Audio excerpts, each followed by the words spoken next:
everyone. I'm going to start out with a poem, and then I'll do some introductions. August 25th, 1997, at 4:44 p.m., the boogeyman appeared, but wasn't there. Was invisible, a holy terror was in the air.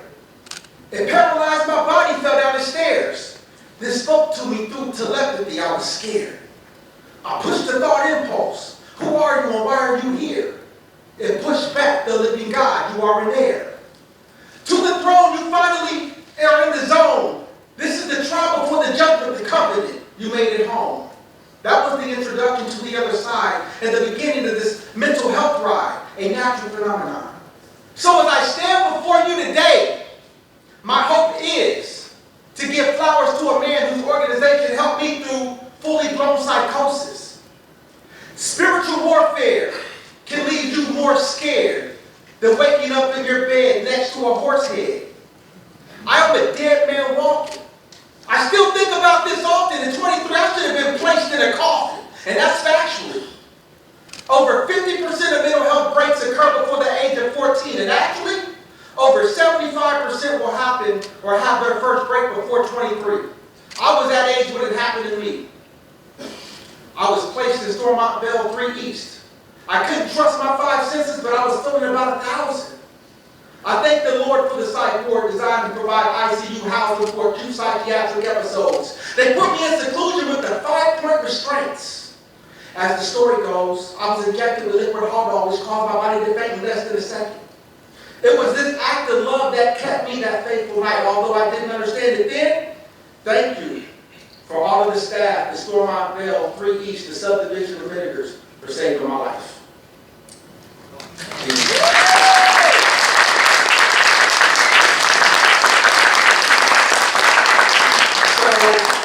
I want to do a brief introduction on Melissa Brunner, who is a champion, and she's been an anchor on WIBW Channel 13 for as long as I can remember. Now, I'm not saying she's old. Didn't say that. As long as I can remember, she has always been a shining light here in Topeka, Kansas. And it's just amazing that I've gotten a chance to know her as a friend and everything else like that. And she's a mental health advocate in this huge way, and they have the Hear Me, See Me campaign. And to Dr. Walt Menninger, a living legend, an icon, all of these things. He has his own statue. I had a friend ask me how that felt. He said, weird. So without further ado, this is his celebration of his memoir and the release. We will pass it on over to them. Thank you, SJ. I'm not ashamed to say I turned 51 years old last week. But I did touch up my gray roots before I came here today. Because this is a very important day, because we are here to visit with Dr. Walt Menninger on the occasion of his memoir. The title, I believe in very strongly, Like What You Do, because that's why I'm still here. And Dr. Walt and I had the occasion of doing an episode of the Hear Me, See Me podcast. If you didn't know it exists, go to wibw.com/hearmesee and listen. And I shared with you before we started that talk that when I was in college, I originally was a double major in psychology. Which some people say, how does that make sense with journalism and psychology? Oh, believe me, it makes sense. Because it's a study of the human nature and presenting stories of the human nature. So to have had a background and learn about the Menninger family in school, and then to come here, and for those who don't recall, the WIBW history is very closely tied to the Menninger Foundation and the Menninger Clinic, because our station was on the Menninger campus. We were on Menninger Hill. So to walk in that day in May in 1996 and be on the Menninger campus that I learned so much about in school, and then years later to be able to have that conversation with you personally and learn so much more, it's just a joy for me. So thank you for inviting me to have this conversation with you today. Very well. I'm on it. Well, I want to start with something. We're going to end with this, but I know neither one of us wants to forget this. So how did the memoir come to be?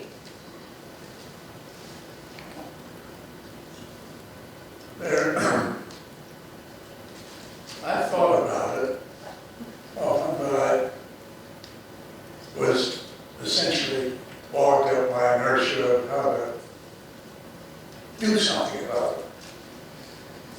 And several years ago, the house that I grew up in was bought by Todd and Kim Burdick.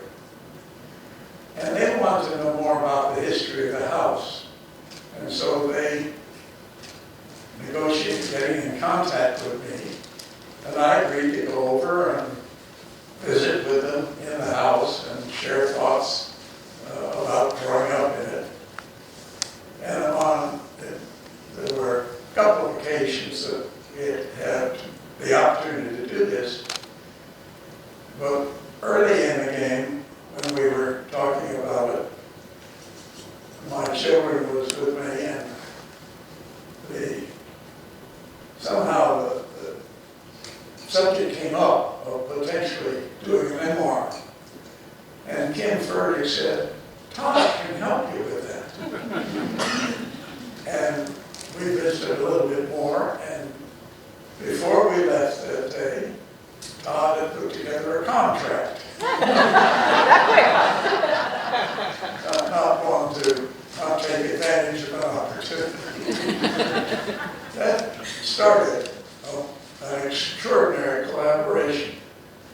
He would come over and he did a lot of research work, reading up about Menninger, about grandfather and grandmother, their writings, and he'd come over with his tape recorder, and we discussed topics, various things, and then along the way, as he became aware of some of the things that I had been involved with, he did research on that. When he learned I'd done some syndicated feature for about 8 years, and a couple of books came out of those columns, and he got a hold of the books, and so over the last 3 years, we had been meeting, and he would bring drafts, and we would work on them. The other thing is that for more than 60 years, I've authored a letter with each Christmas card with details about the family and activities and so forth. And I saved all those. And he was able to then go through all of those so that he had writings which were contemporary of the time.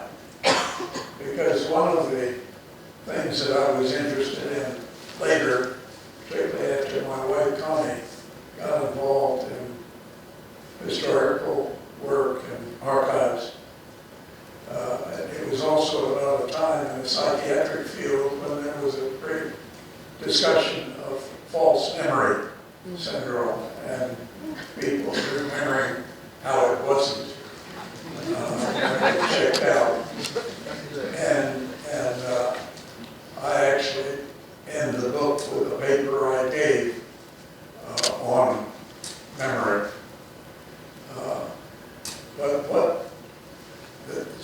So how can you have some assurance that what's recorded in the book really happened? It is bolstered by timely writing that one could go back and look at, as opposed to how I would wish it had been. So you got your Christmas card. Are you happy with the end result? I think it's extraordinary. So should we have Todd stand up so we can thank him? Where is he? I wanted to start there so that we were sure not to forget to thank you, Todd, personally before the end. But childhood is a good place to start because your whole family was involved in psychiatry, your father and your uncles. Were you always destined to follow in their footsteps? Did you have a choice? I don't know how I could state that one way or the other. I mean, it's like, as a parent,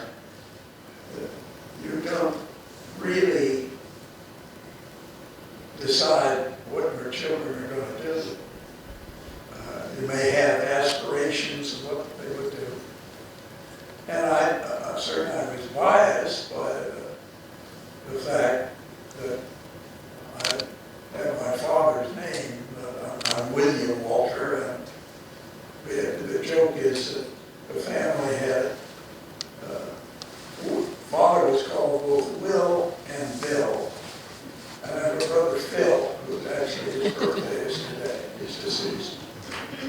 And I conclude, I guess they decided there were enough ills in the family. So I went by my middle name, which is always a challenge in today's world, because they want your first name, middle initial, all official. But, so I was biased there, and from an early age, I knew that was what I wanted to do. But I don't know at what point. Did you still feel you had freedom to explore other interests? Oh, certainly it was there. But my oldest brother, Roy, went into medicine and psychiatry, and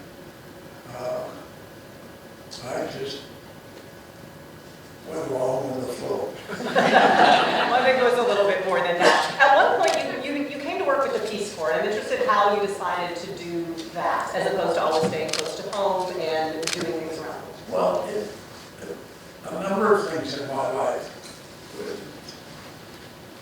were not planned. I knew, as every physician, the doctor draft, you were going to spend time with the government. I originally signed up to defer to become a specialist in psychiatry, deferred to serve in the Air Force. And when I told my father, who'd been the head of psychiatry in the Army in World War II, and the Army and the Air Force, they were separate services.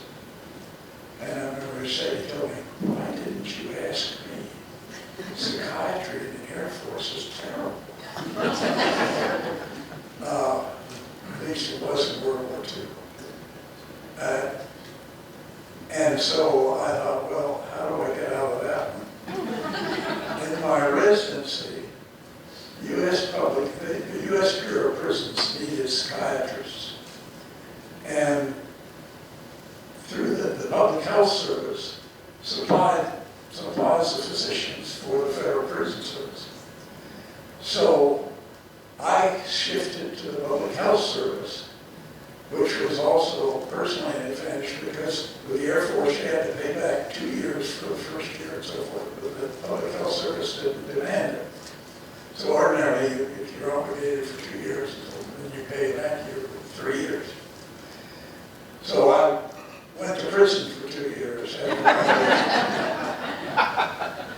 and was scheduled to come back and continue my training in behavior and psychoanalysis and work at the clinic. And I got a call. It was a Christmas holiday before I was due to come back. And I get this call from Washington. And the fellow identified himself as a psychiatrist working with the Peace Corps. And they needed an additional psychiatrist full-time in the Peace Corps, which was a public health service position. And Menninger, trained psychiatrist who had worked at an IMH, had seen my name on the active duty roster and said, see if you can get Walt Menninger. So I'm in Florida, and he says, come consider extending your time with the PHS to work with the Peace Corps. And I thought, that's intriguing, but I'm scheduled to come back and start my analytic training and move on with my life. And so I really don't think I can do it. Thank you. I hung up and told my wife, Connie, guess who called? The Peace Corps. And I thought she'd be so proud that I finally said no to something. And she said, Peace Corps, why did you say no? So I figured, well, I could get a trip to Washington. And so I called him back and said, well, I'll come and visit, and so forth. And it was the most remarkable experience. When I arrived in Washington and got to the Peace Corps, my colleague, Joe English, was in the process giving some orientation to people who are going to be overseeing staff for the Peace Corps, overseeing volunteers.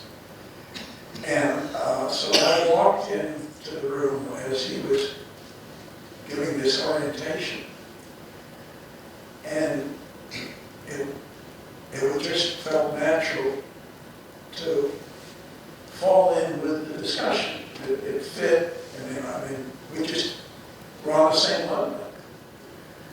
And it proceeded that way the rest of the week. And I was struggling because I knew my father, they were planning on me coming home. But I decided, after then discussing with Connie, to take him up and extend. I'll never forget when I called home after I'd gotten back and discussed with Connie and made the decision. Called to tell my mother and father that I was extending for a year. And Mom and Dad answered the phone, and I told them I decided to extend to work with the Peace Corps. And it was as if the phone line suddenly split another 1,000 miles. There was just dead silence. And I could hear my mother saying, "Bill, say something." If you ever needed affirmation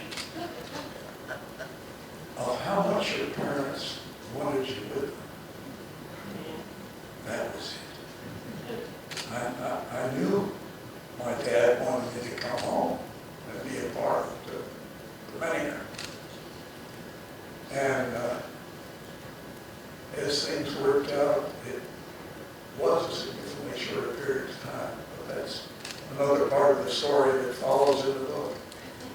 But At least something for you to read. I had an extraordinary experience in the Peace Corps. Not only you're working with highly motivated young people, for the most part, the Peace Corps volunteers coming out of college, but the whole atmosphere and the time of the organization, the cause, there was such altruistic excitement about the whole process, and it was a significant privilege to be a part of that organization.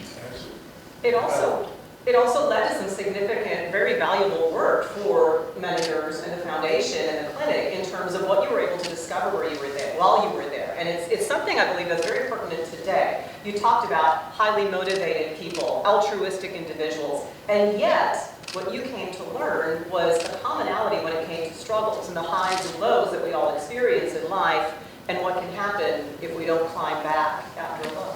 Well, that was another thing that psychiatry had several roles in the Peace Corps, still does.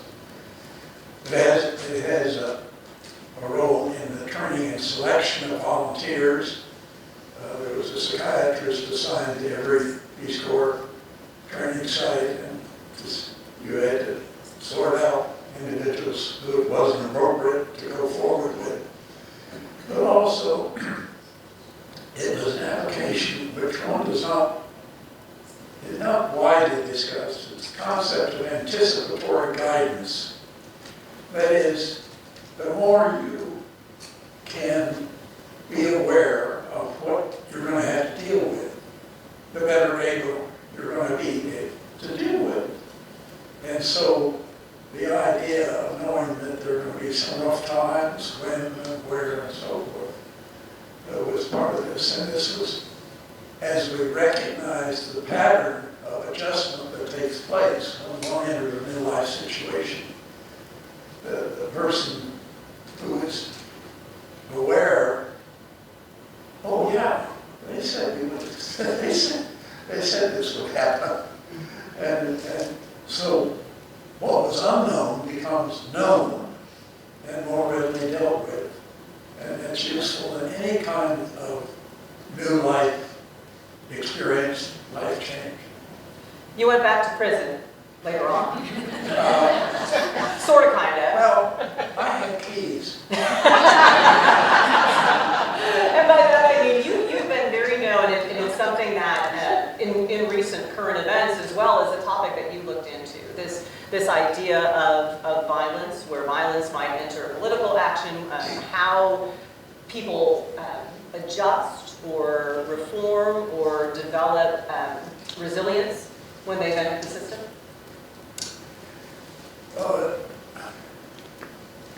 The kind of the big involvement with violence came with there was all the unrest of '67, urban riots and so forth, and then in 1968, there was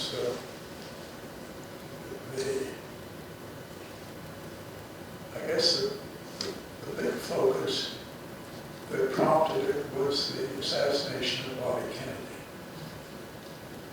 and Senator Bobby Kennedy. And it so happened the weekend of his funeral ceremonies in Washington, D.C., I had gone back to visit some people, and I happened to be meeting with the head of, I think, University of the Job Corps, and he was asking questions that sort of, what do we do about violence, and what do we do about prejudice, how are we going to deal with prejudice, or how are we going to end prejudice?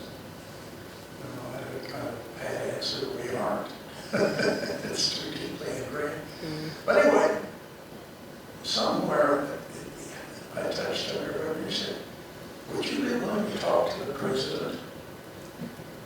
How do you answer a question?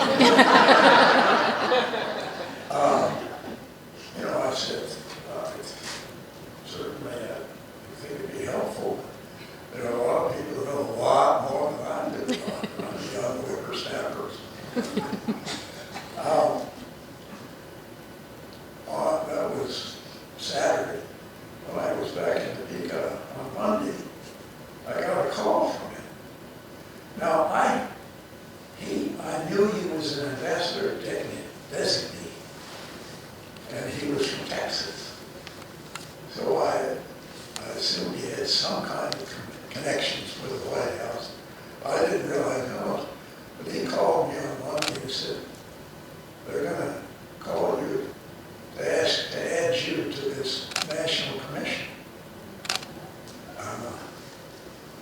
And I have the story in the book of the day. I had to get with my brother and say, can I do this? Because I had to be squantum amount. I couldn't give up my salary. This was an unsalary. And I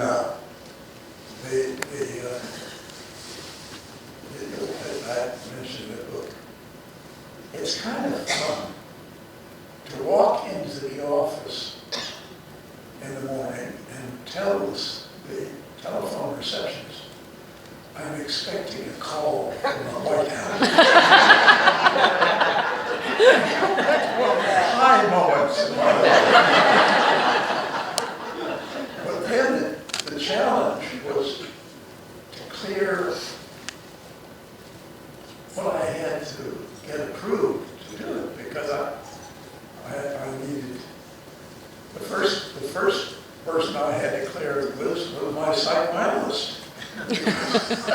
Schedule to see him 4 or 5 days a week.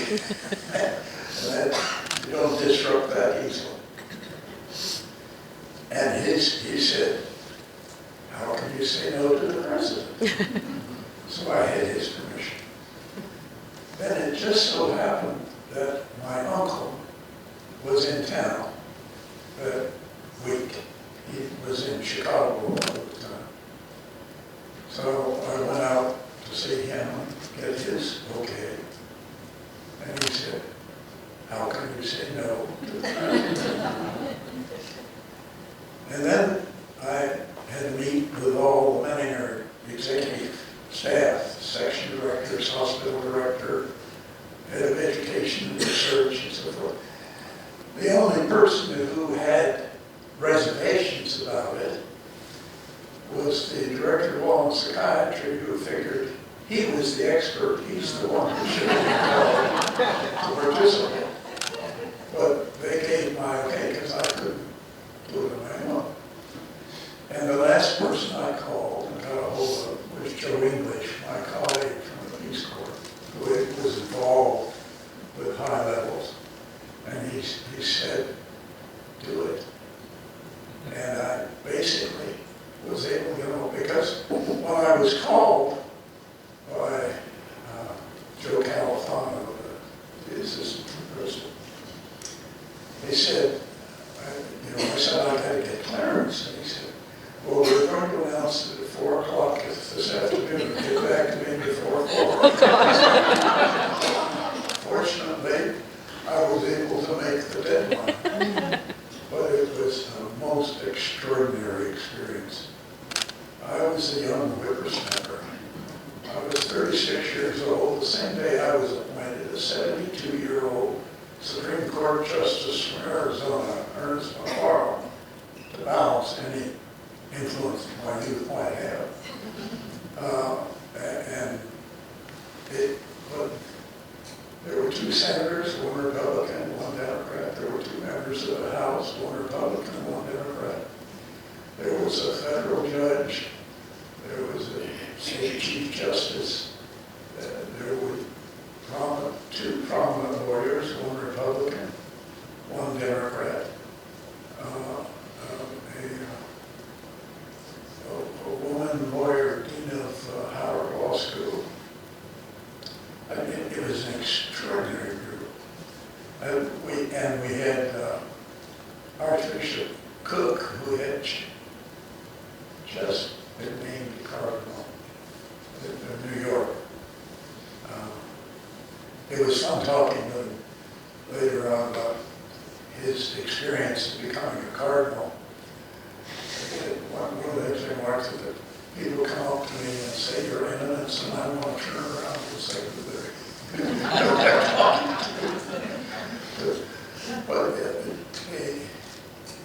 and it was an extraordinarily managed and researched opportunity and a great education. And it's very fascinating. I looked up some of those articles from the time, that from the post-Ronald Reagan assassination attempt to what has happened in recent months involving former President Donald Trump. I want to ask you about head versus heart moments, because obviously these experiences and decisions, you wanted to follow your heart, and you had just had to simply find a way to do it. The Menninger Clinic turns 100 this year. In the past 20 plus years, it has not been based in Topeka. How difficult was that decision? I imagine that must have been a head and heart moment, where your heart wanted to do one thing more than anything in the world, but the head was telling you, look, to survive, you have to do this. Well, one of the problems and challenges of being CEO is you have to deal with economic realities. And it was clear, as we had been struggling to try and find sources of income, because our society does not place the economic value on the hospital. Our average length of stay for patients was one at 90 days and one at 9 months. And you might have $1 million policy with the insurance company for your health. They will let you spend it. We'll fund you for 30 days. And in the hospital setting, as we structured the care, total care, and many of you here were part of it, set on the schedule with a constant daily exposure over time to help people change living patterns and sort out some of the challenges. And so we kept searching for outside programs, employee assistance, affiliation with other hospitals, but none would produce the equivalent income. And we finally just had to face the fact that we could not pay for research and education of those costs from the hospital because the hospital income wasn't there. And the challenge then was to find an educational partner who could at least absorb education and a number of research costs. And we did a national search and narrowed it down to 3 because it so happened that the chairman at that time of the Department of Psychiatry at the Baylor College of Medicine, which is not affiliated with Baylor, it's independent, based in Houston with the Texas Medical Center, and highly ranked medical school. I think it's in the top 10. And we had a significant patient population that came from Texas. So that was a guiding factor. And you're alive and thriving at 100 years old now for the Menninger Clinic, which is the bottom line, and we're glad. How do you feel today? Because when you look at the crowd here, not everyone's of a certain age. You know, you're kind of like the Renaissance man in terms of who we see you hanging out with from time to time. This relationship, this kinship that you've been developing with the next generation of Topekans. What is the common thread amongst all the generations that you feel like they're identifying with? And maybe realizing the more we change, the more society changes, we as human beings remain the same. That's the key. The basic strivings, the basic drives, the glitches that occur, and the way we complicate our lives in various ways are not as dissimilar. But it has been important to keep developing new friends earlier in life. It's kind of intriguing because I'm on the church. I'm one of the ruling elders of the First Presbyterian Church. But in part, I'm there because the pastor saw how I was interacting with some teenagers in a setting after church. And it was at a time when they were needing to select who was going to be working with the youth. So I was elected ostensibly to represent youth. And it does keep you alive. It does. What are you most proud of? Say again. What are you most proud of? Well, the first thought of my kids. I mean, I'm blessed. But they were, after all, it's the mother who shapes the kids to be as, I think, as effective as they are. But I've had a wonderful life. I have been blessed. And I know that love begets love. And I've had so many wonderful, loving relationships in life. And to know that some people basically want to be good and make things better for others. And it just comes up to the roost. I'm blessed by all of it. And you can't put a higher reward than that. Dr. Walt, we are blessed by you. We are blessed that you put into writing the things you needed to get off your chest. Well, it would not be without Todd. Yeah. Todd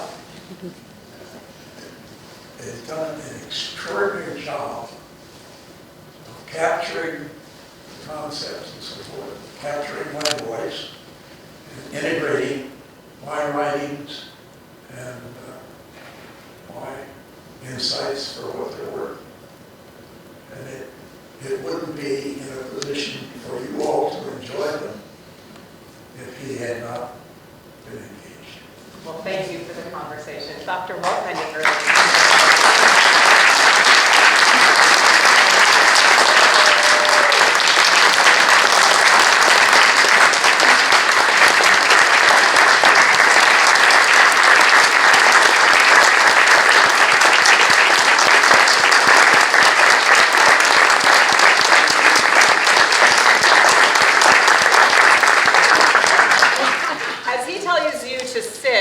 Dr. Walt's kids, some of them are here. What? Some of your children, Dr. Walt's children, will you please stand? Marion. There's one in the back there. Number 4. Prince is number 1. I see Prince at races all the time. I want to tell you, you all in the back, you couldn't see the glow in his eyes when he just looked at you and answered that question.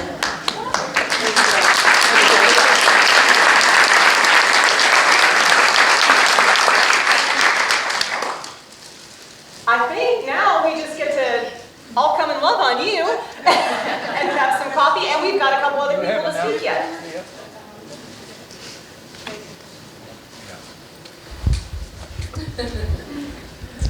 Armando is the CEO of Menninger. Armando is the CEO of Menninger as they prepare to embark on 100 years. Well, so thank you all for this. Really, it's an honor for me to be here. I am the president and CEO of the Menninger Clinic in Houston. I've been there, last week was 5 years, and I want to acknowledge, some of you may not know this, but we have a board of directors in Kansas that meets a few times a year, and so there still is a really good connection to Topeka, and I'm proud to do that. And most of the board is here. Larry Walgast, Justice Rosen, Larry Bork, Billy Hall, who some of you know from the Sunflower Foundation, and of course Walt. Roy is also a member, and then there's several of us who are members from Houston. The Menninger Clinic is still alive and well. We're very busy. I think one of our biggest attempts is to reproduce some of the things that were going on here in Topeka. And so when I came to Menninger 5 years ago, we basically had inpatient and a couple of community programs. And I really tried very hard to expand the services to be more active and accessible to our community like they were here in Kansas. When I came to Houston, we did not take insurance. And so now we take insurance because we provide such amazing care that I felt like having it be inaccessible to people was not fair. And so I'm very inspired by what happened here in Topeka and what you all brought to the mental health community, the number of people that you trained. It's really remarkable. And so we are going to be 100 next year. And if you look at businesses and people who go into business, most of them don't make it 20 years. And if you're lucky, you make it 50. And so we're going to be 100. And so there will be celebratory events and education here in Topeka that Menninger will sponsor and put together with the help of some amazing people here, Allison and others. And then we'll obviously have a very large celebration in Houston with a gala, etc. So that's just a little bit about what's going on. We still continue to have the 3 pillars of research, education, and treatment. I want to share a little story about Walt, if that's okay. So I got to know Walt basically through the mail when I took the job, because he was here and was not at the interviews in Houston. But he welcomed me with a letter, and he sent me a section of the Menninger bulletin that he had written about the move to Houston and all the things that they hope to maintain in Houston. And I took that to heart. And then he came to visit me. So I started on September 16, 2019. Don't ask me why I picked that date, but I had a board meeting 2 days later. And so I was like, I'm just going to observe. Anyway, Walt and I spent some time together, and he sat in my office, and he said, "Is it okay if I come and visit?" And I said, "Well, what are you talking about?" And he said, "Well, do you want me to call in advance or let you know who I'm meeting with?" And I said, "Walt, your name's on the front door. You don't have to let me know." And he said, "Well, some people who used to work here before you came didn't really like me to talk to anybody. And when I gave them my opinion, they said, you're talking to the wrong people." And I said, "Well, that's not going to happen. I want you to talk to people." And so now, a couple, 3 times a year, Walt is in Houston for board meetings, and we fill his entire schedule. The man eats breakfast, lunch, and dinner at the clinic. He meets with a variety of people, and he's still very engaged. He treats us all with empathy and kindness. He pretty much ends every conversation him and I have with, "Thank you for what you're doing, and bless you," which I just find to be remarkable. And we still have 8 employees who moved from Kansas to Houston and are still working at the Menninger Clinic. And I think the last time you were in town, we made sure you got a picture with all of them. Some of them are coming up on 40 years. And so it is my honor and my pleasure to call this man my boss, but also my friend. And I hope that you all come and celebrate our 100 years with us. And I'm honored and humbled to continue to run the Menninger Clinic.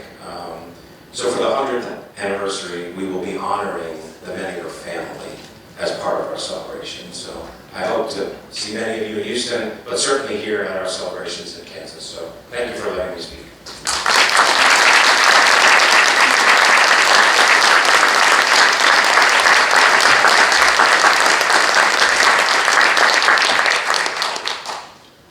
Thank you for joining us today for the launch of Like What You Do. My name is Thea Rademacher, and as a longtime Topekan, it's my honor to include Dr. Walt's book in the Flint Hills Publishing catalog. As his publisher, it is my job to encourage you to purchase this wonderful book, to leave an honest review on Amazon, Google, social media, or give me a call and dictate one to me, and I'll make sure that it gets posted.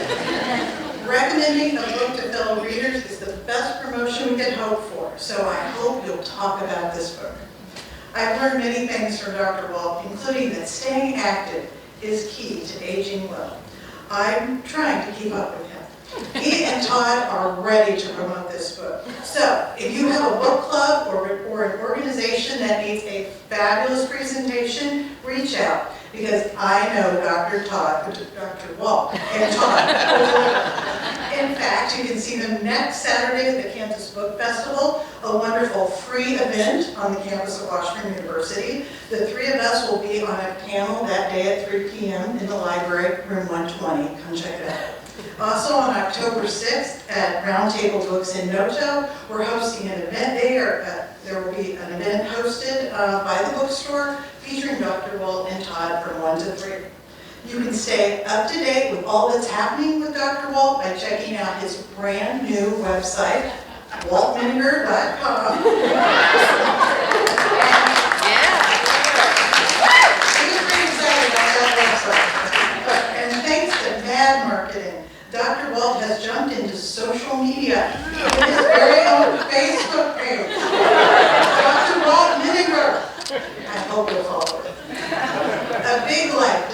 big book, and a large project takes a team. I want to thank Thea Rademacher for the book editing that she did early on. Marion Menninger Adams, you have been invaluable, and I have enjoyed getting to know you not just as a high school debate competitor of mine, but as a grown woman. It's been wonderful. Anne Spry, a fellow Kansas publisher, thank you for accepting my request that you use your eagle eyes to go through the 150,000 words of this manuscript. Flint Hills graphics designer Amy Albright, you amaze me with your cover design skills and more. Thank you, Sandra Gore, for creating the video we saw today and for giving me the brilliant help that you always do. Thank you to this mad marketing team, Allison Beebe and Miranda Chavez Hazim. You two are lightning in a bottle. Thank you to SJ Hazim for your fearlessness, your creativity. You are one cool guy. To Melissa Brunner for all the extra things that you do to support our community. And to the Menninger Clinic, especially to CEO and President Armando Colombo for being here today and for recognizing what Menninger means to the city of Topeka. We appreciate it. And a special thanks to the Sunflower Foundation. You were so generous to give us this beautiful building and to come in on Sunday. Raise your hand if you're part of Sunflower Foundation. We thank you so much.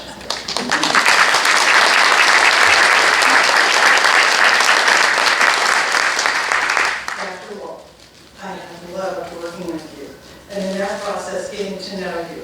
You have told me that your joy, your goal is to bring joy to others. Well, sir, you achieved that, and I hope that today we've helped do that for you too as well. So we have a special drawing. I hope that, it's too late, but if you've entered, what the drawing is, it's for an original watercolor by Dr. Walt's mother, Catherine Menninger, and today I believe is her birthday. Is that correct? Is your mother's birthday today? Yes. Yeah. Awesome.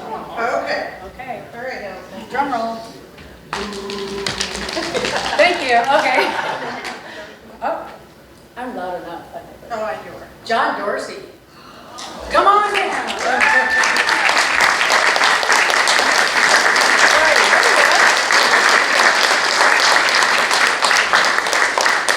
And a special surprise to me was presented by Terry Rademacher, and he promises me he's going to keep it short, and he has a little something he'd like to say. Terry?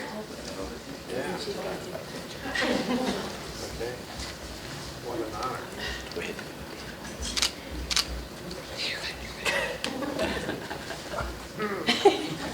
All the props. All the props. Let me get out of here. Thank you so much.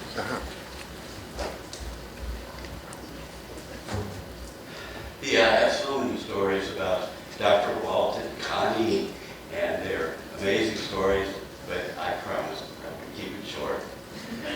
One thing that Dr. Walt did when he was CEO of Menninger President,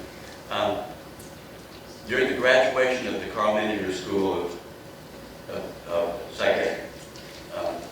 Psychiatry, he would give the graduates a book from Dr. Seuss. It's Oh, the Places That You Will Go. And he would sign it, and Dr. Roy tells me, and I attended several of these too, he would read the book to the graduates. So, I'm not going to read the book.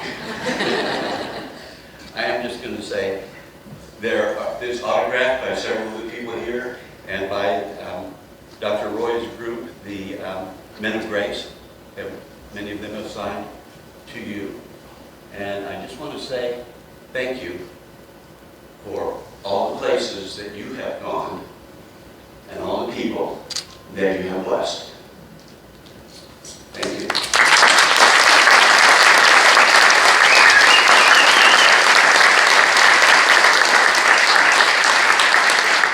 If you haven't had a chance to sign the book and you would like to, I'm going to leave it out on one of the round tables in the adjoining room. Thank you, everyone. We still have plenty of books for sale. Pick up a couple copies. Help yourself to refreshments cookies, and again, thank you so much. Thank you, Dr.